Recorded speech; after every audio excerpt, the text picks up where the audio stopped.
Breaking news, everyone. Ukraine zero-rushed Russian tanks in Pokrovsk. I mean, we are talking about the absolute devastation of a heavy mechanized column that looked, well, it looks straight out of a post-apocalyptic movie. It is Sunday, January 25, 2026. And the reports coming out of the Eastern Front this morning are nothing short of historic. Before we get into the details, and trust me, you are going to want to hear these details, if you support Ukraine and want the truth about what's happening on the ground, do this right now. Oh. Subscribe to Defense Reports, your go-to source for timely, in-depth military and defense reports. Absolutely. Staying informed is, it's the first step in truly understanding the magnitude of this conflict. I'm Alex. Join me with Arya in the latest podcast by Defense Report for a sharp, no-nonsense breakdowns of the latest in global defense news, military technology, and strategic developments. And today we're going to cover, well, honestly, we're covering what might be the most bizarre and brutal tactical shift we've seen in this entire war. We certainly are. We're looking at the stunning defeat of a Russian mechanized column near Dobropilya just a few days ago. But it's more than just one battle. We're looking at the broader context of the fight for Pokrovsk, where Russia is losing more armor than, well, more than entire European armies possess. It's just mind-blowing.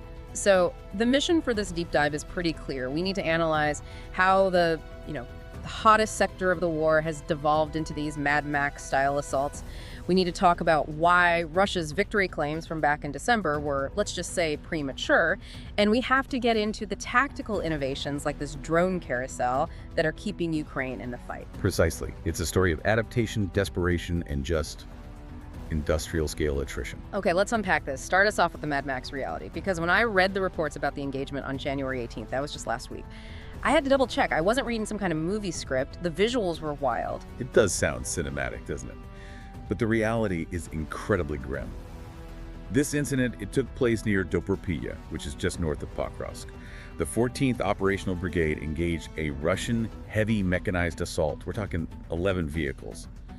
But the thing that stood out, the thing that defenders immediately noticed, was that these vehicles were almost unrecognizable. Unrecognizable how? Like new camouflage or something? No, much more than that. We're talking structural modification. They were covered in what we call cope cages, but taken to a wild extreme. Yeah. Welded metal plating covering almost every inch, chains, all this improvised armor. They look like props. I've seen the footage. It's like they're trying to build a moving bunker. The idea, I'm guessing, is to stop the drones. That's the specific intent, yes. They're trying to create a kind of turtle shell that a shaped charge warhead from an FPV drone can't penetrate. They're sacrificing visibility, turret rotation, everything just to survive the approach. But here's the reality check. It didn't work. Not at all. The Ukrainian defenders didn't just rely on one tool. They used a combination of ATGM's anti-tank guided missiles and their own FPV drones to just dismantle the column. So they cracked the shell. What was the final tally? Total destruction. The entire column. All 11 vehicles were left burning in a field near Dobropilya. Wow, so all that welding, all that extra weight, just for nothing. It ends up as scrap metal.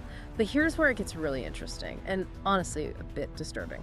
What happened after the tanks were destroyed? Because normally you'd expect a pause, right? A regroup. You would. Yeah. But this is the tactical shift we've been tracking in 2026. The moment the heavy armor failed, the Russian command immediately switched tactics. They stopped sending tanks and started sending what the Ukrainians are calling one-timers. One-timers. That is a chilling nickname. It sounds disposable. It fits the life expectancy. We are talking about soldiers sent into the assault on motorcycles, quad bikes, and buggies. Motorcycle in January, in the Donbass winter. That's insane. It sounds suicidal because for the most part it is. But you have to try and see it from their perspective, from a commander who is desperate to cross that gray zone. A tank is big, it's loud, it's a huge target for artillery and drones. A guy on a motorbike is faster, harder to hit, and, well, cheaper to lose. There was that quote from the 14th Brigade's communications head that really stuck with me. He said something like, throwing in another 20 of their one-timers was somehow strange. It's like they're just throwing bodies at the problem now. It's a desperate attempt to navigate a battlefield that is just completely saturated with surveillance. And that brings us to the scale of this desperation, because when we step back and look at the numbers in the Pokrovsk sector over the last 13 months, the data is just staggering. Yeah, let's talk about the numbers, because you said in the intro that the losses here are bigger than entire European armies. That sounds like hyperbole. It is not an exaggeration. In this single sector, just the Pokrovsk direction, Russia has lost approximately 1,800 units of armored vehicles. 1,800, just in one sector. To put that in perspective for you, that number is higher than the armored vehicle losses of the entire German 6th Army during the Battle of Stalingrad. Whoa. Wait, you're comparing this to Stalingrad, the most famous meat grinder in history. In terms of armored attrition, the comparison holds up. And think about it this way. 1,800 vehicles is more tanks and armored carriers than any single country in Europe currently has in its entire active army. Take the UK's tank fleet, or France's, or Germany's. Russia has lost more than that trying to take one city. That is just unbelievable when you frame it like that. It's an entire nation's army just gone in Okay. one district. So is it working? Are they gaining ground for this cost? They are gaining ground, yes, but at a cost, that is. It's the definition of a Pyrrhic victory. The numbers suggest that for every single kilometer of territory they take around Pokrovsk, they lose 10 to 15 times more resources than anywhere else on the front. 10 to 15 times the cost for the same amount of dirt. That's a terrible return on investment. Exactly. And the human cost.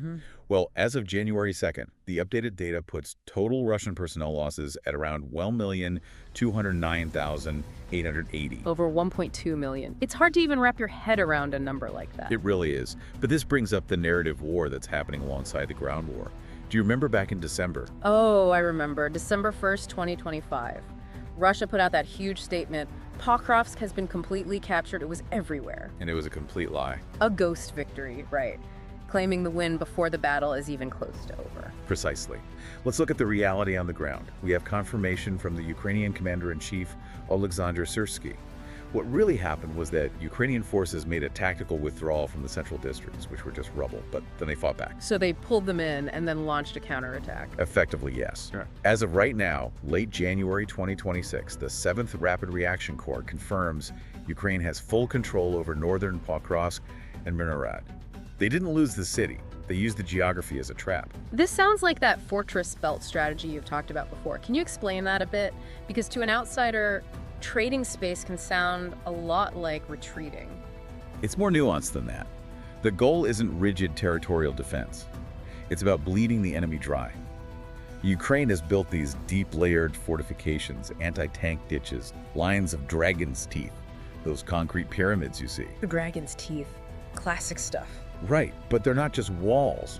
They're designed to channel the Russian forces into specific areas, what military planners call kill pockets. You force them to move where you want them to, into a pre-sighted open area, and then you hit them with everything. So you let them walk right into it Yeah. and then boom. Exactly. And the main tool for that boom right now brings us back to that term you mentioned, the drone carousel. Yes. Yeah. I wanted to ask about that. The drone carousel, what is that exactly? Is it a specific piece of tech? It's more of a logistical and tactical rhythm. You can imagine it like a conveyor belt in the sky. It's a continuous, overlapping rotation of reconnaissance and strike UAVs. As one drone's battery gets low and heads back, another one is already arriving on station. So there's literally no downtime, no blind spots. That's the goal. It means any movement in that gray zone is immediately detected. And that's why those traditional armored assaults are becoming suicidal. You just can't hide a tank column from an unblinking eye in the sky. Which explains the Mad Max armor. They're just desperate to survive that carousel. But Ukraine isn't just using drones, right? We're hearing about Western heavy armor. We are. And it's important to highlight the specific units making a difference. We're seeing great work from the 47th Mechanized Brigade, Magura, and the 425th Assault Regiment, Scala. Scala sounds tough. What are they using? They're operating the American heavyweights, the M1A1 Abrams tanks, and the M2 Bradley IFVs. The American muscle. How are the Abrams holding up against the drone threat? They've had to adapt, of course. You see them with anti-UAV cages now, just like the Russian tanks. Yeah. But they're not using them for those big sweeping charges anymore. That era is over. They're being used more like mobile artillery snipers. What do you mean by that? Well, there was a specific event recently where Scala tanks were filmed just obliterating buildings that were occupied by Russian sabotage groups. They roll up, demolish a strong point with a few precise shots, and then roll back before Russian artillery can respond. Shoot and scoop. Yeah. Classic. And the Bradleys. The Bradleys are legendary with the infantry. They're prized for their survivability.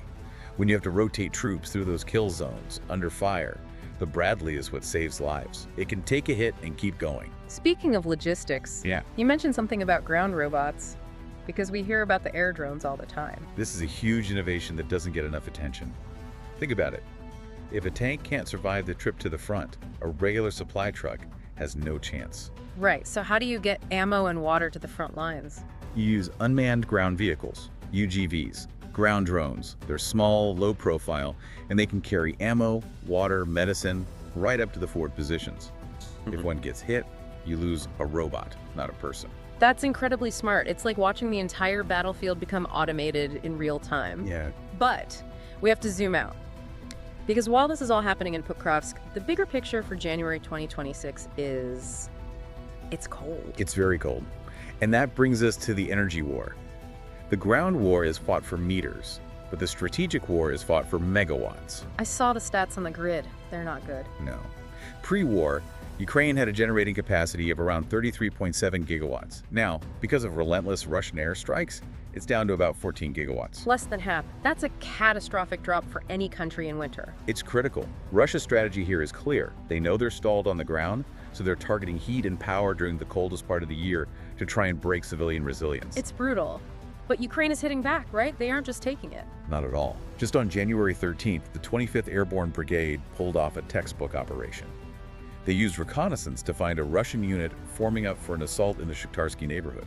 And what happened? They hit them with Grad rockets before they could even start moving. Yeah. It shows that the link between reconnaissance, finding the enemy, and artillery hitting them is still incredibly lethal on the Ukrainian side. They're not blind. Okay, so let's recap. It is January 25, 2026.